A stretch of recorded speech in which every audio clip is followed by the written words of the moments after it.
দ্বিতীয়টি দল হিচাপে আছে CISF Numaligarh platoon commander ASI Bimlesh Kumar.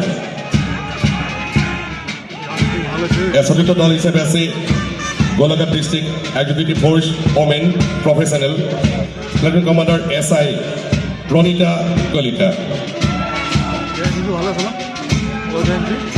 পঞ্চমটি দল Golaghat district executive force man professional platoon commander APSI Naren Chandra Dutta.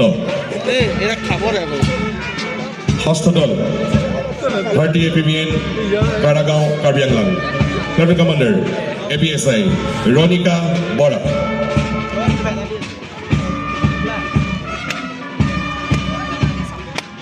পঁচতি দল Golaghat district home guard professional platoon commander হাবিলদার মধু উজির। অষ্টমটি দল DR college Golaghat 12 Assam NCC boys non professional platoon commander Samar Basumatary. Commerce college Golaghat 12 Assam NCC boys non professional platoon commander Sameeran Dohora. Borkating college Golaghat 12 Assam NCC boys non professional platoon commander Shriman Saikia.